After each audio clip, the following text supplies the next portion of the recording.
आज असं चालू होतो शेतामध्ये फेरफटका मारायला. हे आपला ऊस आहे पलीकड, मी रस्त्यावरून चालतोय.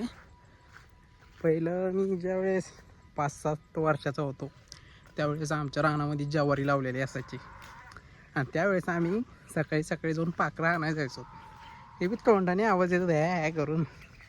आता एवढी टेक्नॉलॉजी वाढली ना. आता मी जस्ट आलो होतो इकडं खूप दिवसानंतर.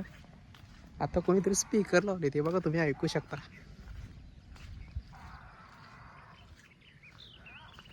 ऐकलं का? मी पूर्ण कमीत कमी 2 एकरचा लॉट आहे ज्वारीचा साईडला. तेवढ्या याच्यामध्ये ते 3 पिकरं बसवलेत. इथे ह्या आवाज येऊ राहतो. टेक्नॉलॉजी काय दिवस थांबा. आपला ऊस सुद्धा कुठं 12 महिन्याची भेट नाही करायची, 12 किंवा 14 महिन्याची. डायरेक्ट 6 महिन्यामध्येच ऊस मोठा लढ होऊच नाही. That was technology. शेतकरी पण खूप काय टेक्नॉलॉजीमध्ये घुसलेत बघा, त्याच्यामुळे त्यांचा बी खूप फायदा आहे. आता पाखरं ज्वारी खातात ना, त्यासाठी काय शेतकरी लोकांनी पिकर बसवले. तर तुम्ही ते ऐकू शकता ना, आवाज तर येतोय.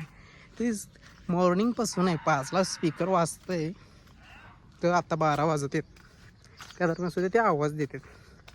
दॅट इज शेतकरी टेक्नॉलॉजी. बाय.